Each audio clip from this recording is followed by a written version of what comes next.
की और गीता शास्त्र, सर्वशास्त्रमयी गीता, सभी शास्त्रों का तत्व निचोड़ गीता में निहित किया भगवान ने। जो हमें कर्म का ज्ञान देती है गीता, और जीवन दर्शन भगवान राघवेंद्र का चरितम रघुनाथस्य शतकोटि प्रविस्तरम एकैकमक्षरम पुंसाम महापातक नाशनम, महर्षि वाल्मीकि द्वारा प्रणीत श्रीमद् वाल्मीकि रामायण। फिर वही रामायण को हिंदी में रूपांतर करके और पुराणों का संकलन हिंदी में तुलसीदास जी बाबा ने लिख दिया। अगर हम तुलसीदास जी के समकालीन के साथ ही राम जी का आदर्श जोड़ेंगे तो हम लोग संसार में बहुत पीछे हो जाएंगे भक्तों। वो तो समयानुसार आज हम ही क्या अकेले मिले हैं, आप इससे पहले भी बहुत ज्ञानियों से ज्ञान सुने, आपके माता पिता आपके पूर्वजों ने आपको संस्कार दिया तब आप भक्त बने। तो हम ही नहीं है सब कुछ, हमारे से पहले भी थे। मूल रूप में भगवान का चरित्र रघुनाथ का लिखने वाले महर्षि वाल्मीकि हैं, जो प्रचेता ब्रह्मर्षि के पुत्र थे, और महर्षि वेद व्यास द्वारा प्रणीत श्रीमद् भागवत जो मोक्ष को देने वाली है, धर्म अर्थ काम मोक्ष है, जीवन रहते ही मुक्ति प्रदान करने वाला कोई शास्त्र है धरती में तो श्रीमद् भागवत महापुराण है। मरणोपरांत मोक्ष मिलेगा ये कौन देखा है? अब कोई जाएगा तो वहाँ संदेश कौन देगा कि मोक्ष मिल गया? यही मोक्ष दिया है भागवत ने। राजर्षि परीक्षित को यहीं से विमान में बैठा कर भेजा है। धुंधकारी प्रेत को इस कथा के महात्म्य में यहीं से विमान मिला है। कितने लाखों तर गए हैं भागवत सुन सुनकर। श्रीमन्नारायण श्रीमन्नारायण श्रीमन्नारायण श्रीमन्नारायण श्रीमन्नारायण नारायण नारायण श्रीमन्नारायण नारायण नारायण भजमन्नारायण भवतारायण भजमन्नारायण भवतारायण नारायण नारायण नारायण नारायण नारायण नारायण। बोली भक्तवत्सल भगवान की जय। सूत जी कहते हैं शौनक जी से, इस विषय में मैं एक तुम्हें सुंदर भक्ति युक्त कथानक सुनाता हूँ। अत्र ते कीर्तयिष्यामि इतिहासं पुरातनम सुखेन मम यत प्रोक्तम रहस्यम विचार्य च। सुखदेव मुनि ने मुझे अपना प्रिय शिष्य जानकर जिस कथानक को सुनाया था वही मैं तुमको सुनाने चल रहा हूँ। हे ऋषियों, हे शौनक आदि ऋषियों, ध्यान देकर सुनो। क्या विशालापुरी चलते हैं बद्रिकाश्रम, जहाँ पर देवर्षि नारद जी की भेंट सनकादि ऋषियों से होती है। एकदा हि विशालायां चत्वारि ऋषयो मला सत्संगार्थम समायाता ददृशु तत्र नारदम। सूत जी कहते हैं, हे मुनियों, एकदा ही, देखिए भक्तों बहुत ध्यान देने की बातें हैं। यहाँ एकदा शब्द आता है संस्कृत वांग्मय में किसी ग्रंथ में, वहाँ कोई घटना होती है। और जहाँ रामचरितमानस जो आप पढ़ते हैं घरों में, उसमें जहाँ पर एक बार शब्द आता है, एक बार, एकदा का अर्थ एक ही है, दूसरा नहीं है। एकदा माने एक बार। क्या नारद जी एक ही बार गए हैं विशालापुरी बद्रिकाश्रम? ऐसा नहीं, वो तो बार बार जाते थे। नारायण का आश्रम में भगवान नर नारायण वहाँ तप करते हैं। नारद जी को तो कोई पासपोर्ट बनवाना नहीं हो, वैकुंठ जाएं, स्वर्ग जाएं, 14 भुवन में घूमें, बस ध्यान करना है, जिस जगह जाना है वहाँ खट से पहुँच जाते थे। ये घोर तपस्या का फल था, सामान्य बात नहीं थी। सूत जी कहते हैं विशालापुरी बद्रिकाश्रम, ये बद्रिकाश्रम नाम क्यों पड़ा ये भी आपको ध्यान से सुनाना चाहते हैं। थोड़ा बहुत, पूरा विस्तार तो नहीं हो पाएगा, लेकिन थोड़ा थोड़ा तो जानने की बात तो है ही है। सतयुग में भगवान प्रत्यक्ष रूप में इस धरती में रहते थे। भक्तों का भाव अर्पण किया हुआ कुछ भी प्राप्त करते थे, ग्रहण करते थे। भगवान के दर्शन सतयुग में प्रत्येक जगह मिल जाते थे। लेकिन जब त्रेता युग आया तो जब महर्षि लोग, ब्रह्मज्ञानी लोग चिंतन करते हैं, बहुत ध्यान करते, ध्यानावस्थित तद्गतेन मनसा पश्यन्ति यम योगिनः, ध्यानावस्थित होकर योगी जन जब भगवान का चिंतन करते तो भगवान प्रत्यक्ष हो जाते थे। लेकिन द्वापर युग आने पर पाप और पुण्य का बैलेंस बराबर हो गया। महाभारत की तैयारी होने लगी। भगवान नारायण यत्र तत्र कहीं न कहीं छिपने लगे। ब्रह्मा जी से शिव जी ने पूछा कि भगवान कहाँ हैं आजकल, बद्रिकाश्रम में नहीं मिल रहे हैं। क्षीर सागर जाते हैं, प्रार्थना करते हैं। भगवान को दर्शन दिया केवल नारायण ने, क्षीरसाई विष्णु ने, और बोले कि अब लोग बहुत दुराचारी पैदा हो गए हैं, इसलिए हम भी वहाँ स्थान छोड़ने जा रहे हैं। लेकिन प्रार्थना सुन करके पुनः बोले अब प्रत्यक्ष तो नहीं दिखेंगे, लेकिन मूर्तिमान हो करके हम वहाँ विराजमान होंगे। वही मूर्ति भगवान की बद्री विशाल में नारायण की मूर्ति है जिसका हम लोग दर्शन करते हैं। ये मूर्ति गढ़ी बनाई हुई नहीं है। वहाँ पर महापातकी भी जाए और एक बार बद्री विशाल में चला जाए, बद्रीनाथ में, तो उसको मोक्ष मिल जाता है, ऐसा वर्णन है। धर्म की मूर्ति, पत्नी मूर्ति के गर्भ से नर नारायण रूप में सबसे पहले प्रारंभ सतयुग में भगवान ने अवतार लिया और तब से अब तक वो तपस्या कर रहे हैं। भगवान का वहाँ पर पद्मासन में विराजमान और योग मुद्रा लगाए भगवान यूँ बैठे हैं। दो हाथ भगवान के ऐसे हैं और एक दाहिने हाथ में चक्र है, बाएं हाथ में शंख है, और नाभि के अंदर ये ऐसे घुसा हुआ भाग है जहाँ चंदन केसर युक्त प्रतिदिन लगाया जाता है। ऐसे भगवान बद्री विशाल का दर्शन जो कर लेता है जीवन में एक बार, एक कहावत मिलती है गांव देहातों में, लोग कहते हैं जाए बद्री तो आवे न उदरी।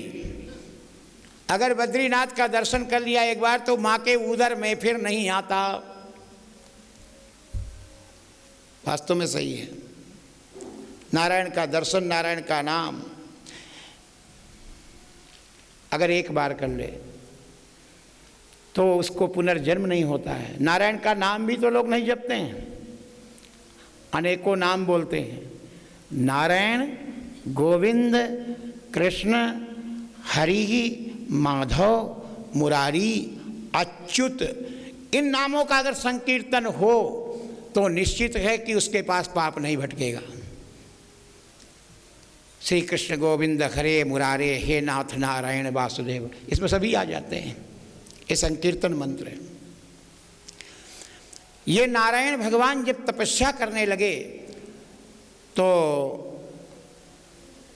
वहाँ पर लक्ष्मी जी पास में तप रूप में नहीं रह पाती हैं। जब भगवान समाधि योग लेकर के तप के लिए तैयार हुए तो लक्ष्मी जी को कहे अब आप कुछ समय बाहर रहेंगे, तपस्या के समय नारी का पास में रहना ठीक नहीं। लक्ष्मी जी बद्रीनाथ में भगवान के दाहिने तरफ परिक्रमा में विराजमान है, अंदर लक्ष्मी जी का वास नहीं है। हर जगह आप अलग अलग देखेंगे, रंगनाई की श्रीरंगम में हैं, साथ में गोदाम्बा मैया भी हैं श्रीरंगनाथ भगवान के पास, श्रीदेवी, भूदेवी सहित नीला देवी के साथ बैकुंठ में भगवान नारायण के बैठी देवियाँ ऊपर आप चित्रपट में जो देख रहे हैं। लेकिन बद्रिकाश्रम में नारायण, नर नारायण ऋषि के रूप में और नारायण स्वयं बीच में विद्यमान है। वहाँ मूर्तिमान भगवान के पास लक्ष्मी जी दूर हैं। जब भगवान तपस्या करने लगे वहाँ लोक कल्याण, लोक संसार के हित के लिए, प्राणी मात्र, जीव मात्र के लिए, तो बर्फ़ की अब जैसे बर्फ़ पड़ने लगी ना, 6 महीने केवल उत्तरायण में ही भगवान पूजा स्वीकार करते हैं और दक्षिणायन में जो है भगवान एकदम पट को बंद करा देते हैं। देवर्षि नारद जी करते हैं। बर्फ के शिलाखंड गिरने लगे, भगवान को ठंडी नहीं लगेगी, लेकिन लक्ष्मी जी देख नहीं सकी मेरे प्रभु को कष्ट हो रहा है, और इतने में क्योंकि मना किया है मैं अंदर जा नहीं सकती उनके निजालय में। लक्ष्मी जी ने तुरंत, जब भगवान अनेक रूप आए विष्णु में, प्रभु विष्णु में भगवान अनेक रूप धारण करते हैं। उपजहि जासु वंश गुण खानी, अग्नित उमा रमा ब्रह्माणी, असोवतरी मोरिये माया, आदि सृष्टि जहि जग उपजाया। कितने करोड़ों देवियां उनके अंश से प्रकट होती हैं लक्ष्मी जी के, श्रीदेवी के। तुरंत लक्ष्मी जी ने ध्यान अवस्थित होकर के संवरण किया माया का, और बेर का वृक्ष बन गई, कटीला पेड़ वृक्ष, जो बेर का पेड़ होता ना, ऐसे खूब झरोखा बनाकर भगवान को ऊपर से ढक लेती हैं। बोली भक्त वत्सल भगवान की सेवा भी करना। आजकल कोई कह दे यहाँ मत आना, तो ये चाहे बर्फ पड़े चाहे आग पड़े, मुझे क्या लेना देना, मरने दो। लेकिन ऐसी हमारी माँ लक्ष्मी नहीं है। भगवान ने मर्यादा में उनको दूर किया, लेकिन मर्यादा में रहकर भगवान की रक्षा सेवा कैसे कैंकरी करती हैं भगवती लक्ष्मी, बाहर से ही अपना रूप बदल किया और वृक्ष बेर का बन करके भगवान को ढक लिया। जब भगवान तो एक ध्यानावस्थित थे, भगवान जब तपस्या से उठे, देखे अरे इस निर्जन प्रदेश में, बर्फीले जगह में, पहाड़ों के बीच ये वनस्पति, ये कटीला वृक्ष कैसे आया, कौन इसको बनाया। लक्ष्मी जी दूर से हाथ जोड़ के, भगवान ये आपकी दासी, आपकी सेविका आपके कष्ट को नहीं देख सकी, तो आपने मना किया अंदर मत आना, तो हमने अपना बेर का रूप बदल दिया है और ऊपर से ढक लिया आपको। क्या कोई अपराध हो गया? बोले नहीं, बहुत अच्छा, मर्यादा की रक्षा करते हुए सेवा किया। बोलो बरम ब्रूहि वरदान मांगो, क्या चाहिए देवी लक्ष्मी? बोले भगवान और कुछ नहीं चाहिए, आपने हर जगह मेरा नाम आगे किया है, हर अवतारों में, हर स्थानों में लक्ष्मी पहले तब नारायण। श्री भू नीला समेत भगवान नारायण वैकुंठ में नाम है, श्री भू नीला समेत त्रिपाद विभूति में नाम है लक्ष्मी नारायण, और यहाँ नर नारायण के रूप में अपना नामकरण कर रहे हैं इस स्थान का। तो मेरी एक प्रार्थना है, मेरा नाम लक्ष्मी मत जोड़ो, लेकिन जो मैंने बेर का पेड़ बन करके अपना स्वरूप बदल दिया और आपकी सेवा किया, बदरी कहते हैं संस्कृत में बेर को, इसलिए आप यहाँ पर बेर का नाम आगे करके बदरी और तब नारायण रखिए, यही प्रार्थना करती हैं। बोली भक्त वत्सल भगवान की जय। तो बद्री नारायण हो गए। बोली बद्री विशाल भगवान की जय। प्रबल प्रेम के पाले पढ़कर, प्रबल प्रेम के पाले पढ़कर, प्रभु को नियम बदलते देखा, प्रभु को नियम बदलते देखा, प्रभु को नियम बदलते देखा, प्रभु को नियम बदलते देखा। अपना मान टले टल जाए, अपना मान टले टल जाए, भक्त का मान न टलते देखा, भक्त का मान न टलते देखा, भक्त का मान न टलते देखा, भक्त का मान न टलते देखा। बोले बद्री विशाल भगवान की जय। ऐसे भगवान बद्रीनाथ कहलाए। बद्रीनाथ कोई सामान्य जगह नहीं है। भगवान ने बड़ी कृपा किया था, जब हम कभी एक एक दो दो महीने भी वहाँ रहा करते थे, अनुष्ठान करते, ऊपर तक घूमे, बर्फ की पहाड़ियों में गए, सतोपत तक गए जहाँ द्रौपदी गिरी है, बसोधारा, भीम पुल, व्यास जी जहाँ भागवत की रचना कराए व्यास गुफा तक गए, सरस्वती और अलकनंदा के संगम केशव प्रयाग में भी हमने स्नान किया। वो समय था लगभग 87-88 की बात। भगवान का वो स्थान इतना सुंदर पावन है कि एकांत में कहीं जाकर बैठ जाइए तो आपको भगवत अनुभव तो होगा ही। प्रतिवर्ष जब कोई आश्रम नहीं था, कोई विद्यालय नहीं खोले थे, कोई अपने पर बोझ नहीं, तो घूमते फिरते जो भी प्रवचन करने से कुछ मिलता उसको लेकर गर्मी में उधर ही चले जाते। 1-2 महीने अनुष्ठान करते, कभी हरिद्वार रह लेते, ऋषिकेश कुछ दिन रह लेते और बाद में बद्रीनाथ में जाकर आनंद लेते। वो आनंद कुछ और ही था। भगवान जब चाहते हैं तब उनके धाम में कोई रह सकता है। जब 1990 में हमें यज्ञ करना था, उसके 1 वर्ष पहले हमें एक अनुभूति हुई। स्वप्न में हमारे गुरुदेव परमार्थ सत्य वैकुंठवासी स्वामी मसूरनाचार्य जी महाराज, असरफी भवन के संस्थापक, श्वेत वस्त्र में पहाड़ी से ऊपर से बर्फ़ की चोटी से उतरते हुए हमको दिखे। हमने प्रणाम किया, पहली बार दर्शन हुआ गुरु जी को। प्रणाम करते ही हमारे कहते, मेरी इच्छा थी कि बद्रिकाश्रम में विष्णु महायज्ञ करूं, लेकिन नहीं कर सका, और यहाँ तो अनुष्ठान कर रहा है, यहाँ तो ठान ले एक यज्ञ विष्णु महायज्ञ कर दे।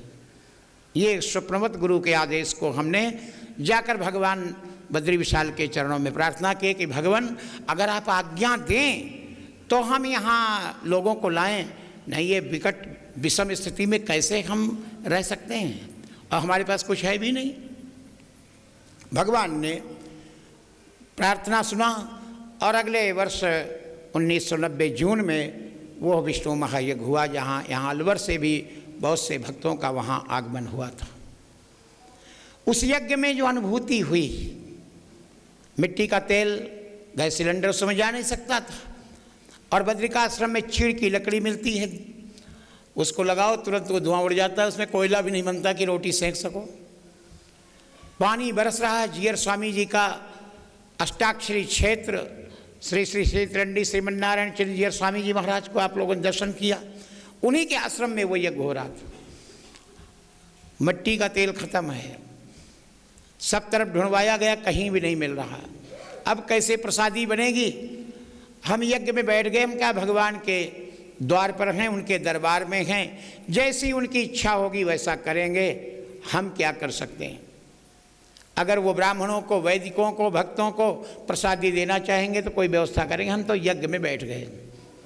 अभी गेट का समय नहीं है, अभी वहाँ से बस नीचे से नहीं पहुँच रही है, कोई वाहन, वहाँ गेट लगता है ऋषिकेश से और बद्रीनाथ जोशीमठ के बीच में। लेकिन एक व्यक्ति, ये कुली 4 पीपा मिट्टी का तेल ले करके, और कुली वो कंधे में आया, और उसके पहले हम हवन कर रहे हैं यज्ञ में, आहुति दे रहे हैं घी की। अचानक हमारा मन हुआ कि उठ, हम बीच में विश्राम करा करके थोड़ी देर रुकिए, और बाहर गए, खड़े हो गए। और खड़े होते ही वहाँ वो 4 पीपा तेल ले, फलारी महाराज आप हैं? हम कहा हाँ हैं। महाराज जी एक सेठ ने ये 4 पीपा मिट्टी का तेल भेजा है। बाप रे! तो ठीक है, कितना पैसा? बोले पैसा उन्होंने दे दिया है। तो हम कहा उन्होंने पैसा दे दिया, तेल का भिजवाया है, तो आपका पैसा? बोले वो पैसा हमारा भी दे दिया है, आप तो तेल रख लो।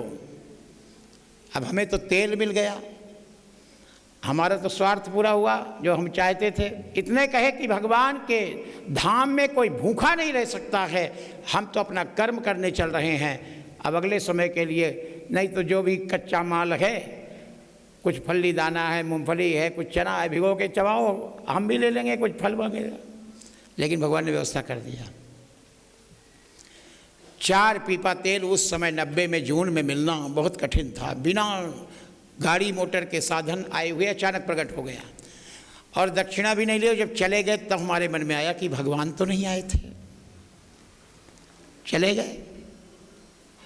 मान लो कुली को, सामान्य कुली को, संसारी कुली को कोई सेठ पैसा भी दे देता तो सोचता वहाँ तो मिल ही गया, बाबा जी से और ले लो। फिर हमने कहा कुछ फल दे देते हैं। बोले हाँ फल दे दो, फलाहारी हो तो फल दे दो। तो 2-4 सेव केला हमने उनको दिया, वो ले करके चले गए। ये अनुभूति यज्ञ के समय अनुभव किए।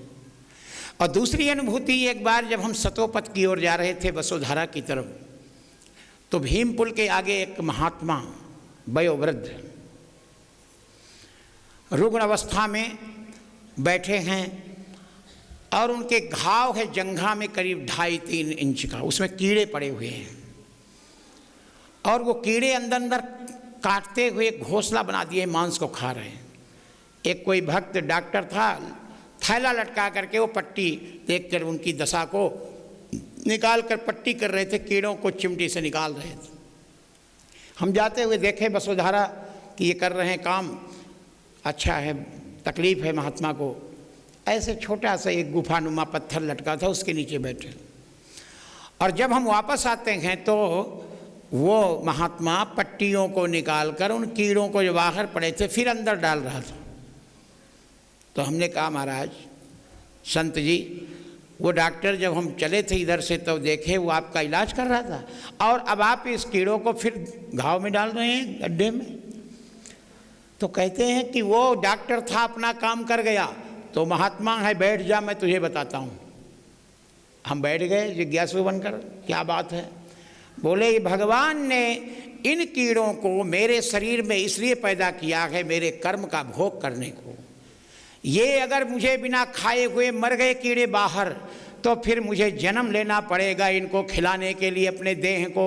इसलिए मैं इन कीड़ों को अपने उस घाव में भर रहा हूँ कि ये खा खा कर मेरे शरीर को मरें, जिससे कि मेरा प्रारब्ध का जो प्रायश्चित है वो दूर हो जाए, मेरा भोग खत्म हो जाए। ये बात सुनकर तो हम सन्न रह गए कि ये तो सामान्य पुरुष नहीं है, भगवान ने कुछ रूप में यहाँ दिखाया है। फिर एक बात हमने पूछा, महाराज ये कीड़े जब काटते हैं अंदर आपको घाव में तो दर्द नहीं होता?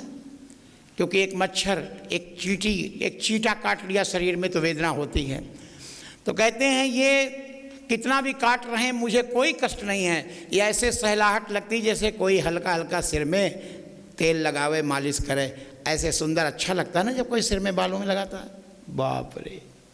तब तो हमने कहा धन्य प्रभु, किसी रूप में हो, या तो स्वयं नारायण ही हैं, और या तो कोई देव पुरुष या कोई परम ऋषि हैं, या तो कोई सिद्ध पुरुष हैं। ये सामान्य मानव तो नहीं हो सकते। वहाँ आधा घंटे हम बैठकर भगवान नारायण का ही ध्यान करते रहे, और फिर हमने मन में प्रतिज्ञा किया उसी दिन कि ये उपदेश देने के लिए इस रूप में यहाँ बैठे हैं। आज से हम भी अपने कष्ट में कभी भगवान से प्रार्थना नहीं करेंगे कि हमें ठीक कर दो, और दूसरों के लिए तो हम कष्ट में भी करते रहेंगे। ये उसी दिन से हमारी मन में प्रतिज्ञा हुई थी। इसलिए जब कोई कष्ट होता है उस समय भी लोग फ़ोन करते थे। अब इस समय तो बहुत शांति है, आते हैं फ़ोन,